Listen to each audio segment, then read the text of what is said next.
Hello students, welcome to home study. तो कैसे हैं आप सब? So I hope you all are great. तो पिछले वीडियो में हम बात कर रहे थे फंडामेंटल यूनिट्स ऑफ लाइफ के बारे में और इस वीडियो में हम इसी चर्चा को आगे बढ़ाएंगे। तो बिना समय गवाए इस वीडियो को आगे बढ़ाते हैं। स्टूडेंट्स, आज हम बहुत ही इंपॉर्टेंट सेल ऑर्गेनेली के बारे में बात करने जा रहे हैं जो सेल के लिए बहुत ज़रूरी होता है। आगे आप भी आने वाली क्लासेस में भी आप इसके बारे में तो बहुत ही ज़्यादा पढ़ने वाले हैं और ये जो चीज़ होती है, ये जो ऑर्गेनेली होती है सेल की, ये बहुत ही ज़रूरी भी होती है सेल के लिए। तो देखते हैं आखिर यहाँ पे क्या कहानी लिखी है इसके बारे में। और ये जो ऑर्गेनेली है जिसके बारे में हम पढ़ने जा रहे हैं उसका नाम है मीटोकॉन्ड्रिया। मीटोकॉन्ड्रिया है एक यूनिक सा नाम और इसका है एक यूनिक सा काम। Mitochondria are known as the power houses of the cell. तो सबसे पहले तो ये बहुत इंपॉर्टेंट है, इस लाइन को आप रट लीजिए क्योंकि ये आगे आने वाली हर क्लासेस में आपसे पूछा भी जाएगा, एमसीक्यू में भी, और कभी कभी तो कॉम्पिटिटिव बड़े बड़े एग्जाम्स में भी ये लाइन एक छोटी सी लिख देते हैं और उसमें पूछ लेते हैं कि आखिर ये क्या है। तो पावर हाउस उसका आंसर होता है, तो इसे अभी याद कर लीजिए। तो मिटोकॉन्ड्रिया को हम power house of the cell कहते हैं। पावर हाउस क्या होता है स्टूडेंट्स? पावर हाउस आपको पता होगा कि हमारे घर की जो बिजली आती है वो एक जगह से आती है, उसे हम पावर हाउस कहते हैं। तो पावर हाउस से ही पूरे घर में बिजली आ रही है, यानी अगर पावर हाउस खराब हो गया तो क्या बिजली मिल पाएगी? नहीं, बिल्कुल नहीं मिल पाएगी। इसीलिए पावर हाउस बहुत ही इंपॉर्टेंट काम करता है, इंपॉर्टेंट रोल प्ले करता है। ऐसे ही मिटोकॉन्ड्रिया है जिसे हम सेल का पावर हाउस कहते हैं। तो भाई इसका काम क्या है? The energy required for various chemical activities needed for life is released by mitochondria in the form of ATP, adenosine triphosphate molecules. अब आया ना इम्पोर्टेंट बात यहाँ पे। अब देखिए, सेल इतना सारा काम कर रहा है ना। चलिए सेल की बात छोड़िए, आप अपनी बात कीजिए। आप बहुत काम करते हैं, आप स्कूल जाते हैं, स्कूल से घर आते हैं, आप उसके बाद खेलने जाते हैं, उसके बाद आप होमवर्क करते हैं, उसके बाद आप ट्यूशन्स जाते होंगे, फिर आप ट्यूशन का काम करते होंगे, या आप जहाँ भी जाते हैं आप उसके बाद, या घर पे ही आप पढ़ रहे हैं तो आप घर पे आप उसके होमवर्क करते होंगे। आप मेरी वीडियोस देख रहे हैं, आप मेरी वीडियोस देखने के बाद आई होप उसका भी नोट्स बनाते होंगे एंड देन उस वीडियोस को अच्छे से दोबारा भी देखते होंगे ताकि आपको सारी चीज़ें एक बार क्रिस्टल क्लियर हो जाएं। तो इन सब चीज़ें जो आप ये कर रहे हो, इसको करने के लिए आपको एनर्जी तो चाहिए ना।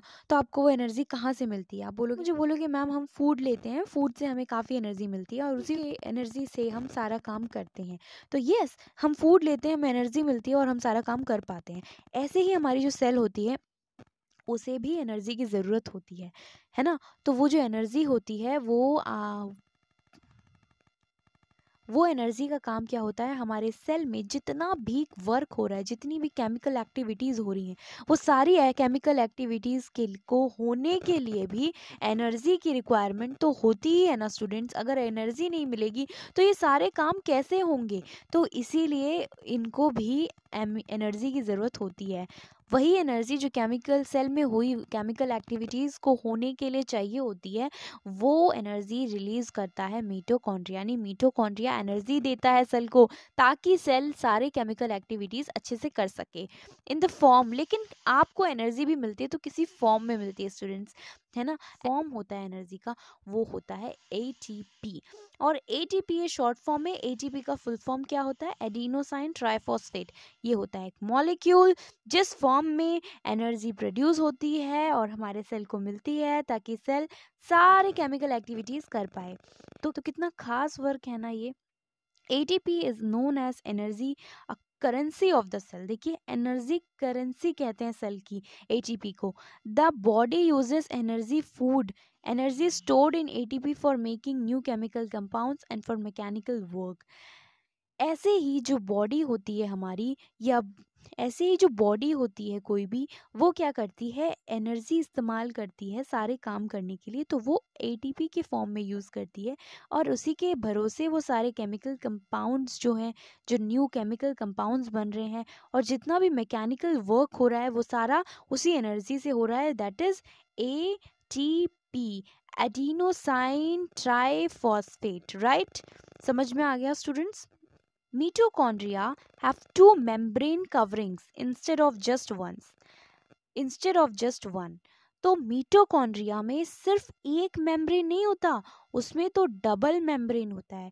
तो देखिए ये कितना अलग टाइप का इसका स्ट्रक्चर होता है क्योंकि इसमें 2 मेम्ब्रेन होता है। बाकियों में तो 1 ही हमने पढ़ा, लेकिन इसमें 2 होता है। The outer membrane is very porous while the inner membrane is deeply folded. The outer membrane is very porous. Porous मतलब होता है कि जहाँ पे छोटे छोटे पोर्स प्रेजेंट हो, तो उस टाइप के जो भी मेम्ब्रेन होता है उन्हें हम पोरस मेम्ब्रेन्स कहते हैं। तो आउटर मेम्ब्रेन पोरस होता है while the inner membrane is deeply folded, और अंदर का जो मेम्ब्रेन होता है वो बहुत ही ज़्यादा फोल्डेड होता है। इसीलिए इनका स्ट्रक्चर जब हम माइक्रोस्कोप से देखते हैं तो कुछ इस तरीके से दिखता है। तो ये इनर मेम्ब्रेन जो बहुत ही ज़्यादा फोल्ड होता है और आउटर मेम्ब्रेन जो बहुत ही पोरस होता है। These folds create large surface area for ATP generating chemical reactions. अब ये जो folds होते हैं ये ऐसे ही फालतू में नहीं होते हैं, इनका एक रीज़न होता है। ये जो folds होते हैं ये surface area को increase करते हैं, जिससे कि ATP generating chemical reactions होते हैं और ATP ज़्यादा प्रोड्यूस होते हैं। Mitochondria are strange organelles in sense that they have their own DNA and ribosomes. आप सोच सकते हैं कि ये एक अलग ही ऑर्गेनली है, क्योंकि ये इतना स्ट्रेंज है ये कि इसमें खुद का डीएनए होता है। हमने पढ़ा था पिछली वीडियोस में कि डीएनए सिर्फ न्यूक्लियस में पाया जाता है, हालांकि मिटोकॉन्ड्रिया का अपना खुद का डीएनए होता है और राइबोसोम्स भी होता है। हमने कहाँ राइबोसोम्स की बात की थी? हमने एंडोप्लाज्मिक रेटिकुलम में राइबोसोम्स की बात की थी। रफ एंडोप्लाज्मिक रेटिकुलम में राइबोसोम्स होते हैं। Therefore, mitochondria are able to make some of their own proteins. हमें पता है कि जो हमारे राइबोसोम्स होते हैं वो प्रोटीन प्रोडक्शन में भी हेल्प करते हैं। इसीलिए अगर राइबोसोम्स भी इनकी खुद की है तो इसका मतलब मिटोकॉन्ड्रिया कहीं ना कहीं खुद कुछ ना कुछ अपना प्रोटीन्स भी बना सकते हैं। तो ये हुआ ना एकदम डिफरेंट टाइप का ऑर्गेनेली। तो स्टूडेंट्स, मिटोकॉन्ड्रिया के बारे में आपकी बुक में अभी फ़िलहाल इतना ही दिया है।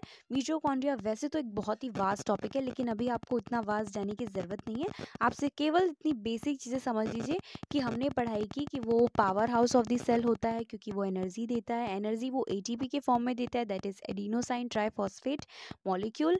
तो उस फॉर्म में ही वो एनर्जी देता है ताकि हमारे सेल में जितनी भी केमिकल एक्टिविटीज़ हो रही हैं वो सारी परफॉर्म कर सके सेल ईजीली। और इतना ही बताया, और साथ साथ में इतना बताया कि जो मिटोकॉन्ड्रिया होता है वो डबल लेयरिंग होता है। आउटर लेयरिंग वेरी पोरस होता है, उसमें पोर्स प्रेजेंट होता है, और इनर लेयर जो होता है वो उसमें बहुत सारे मल्टीपल फोल्ड्स होते हैं। साथ ही साथ ये भी बताया कि मिटोकॉन्ड्रिया इतना स्ट्रेंज ऑर्गेनली होता है कि वो खुद का डीएनए एंड राइबोसोम्स उसमें होता है, एंड वो प्रोटीन्स भी प्रोड्यूस कर सकता है बिकॉज उसमें राइबोसोम्स भी होते हैं और डीएनए भी होते हैं। सो आई होप इतना आपको समझ में आया है। नेक्स्ट वीडियो में हम प्लास्टिड्स के बारे में बात करेंगे।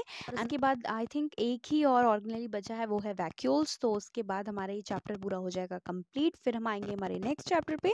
अगर आप चाहो तो मुझे सजेस्ट भी कर सकते हो। कोई डाउट हो स्टूडेंट्स तो कमेंट कर लीजिएगा, नहीं तो आप मुझे इंस्टा पे भी मैसेज करके पूछ लीजिएगा। लिंक सारे मैंने दे रखे हैं। प्रीवियस वीडियो को देखना मत भूलिएगा ताकि आपके डाउट्स अच्छे से क्लियर हो जाए, और नोट्स बनाते रहिए खुद से, और साथ ही साथ आप मेरी वीडियोस को देखते भी रहिए और इस चैनल में, ताकि आपको न्यू वीडियोस जो आ रही हैं वो आपको मिलती जाए।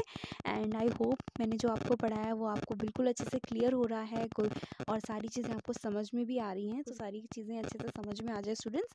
तो प्यारे प्यारे बच्चों, आज के लिए इतना ही। मिलते हैं नेक्स्ट वीडियो में एंड नए टॉपिक के साथ। तब तक के लिए take care of yourself and bye bye. Subscribe कीजिए मेरे होम स्टडी यूट्यूब चैनल को और घंटे को भी बजा दीजिए, क्योंकि अगर आप घंटा बजाएंगे तभी आपके फ़ोन की घंटी बजेगी।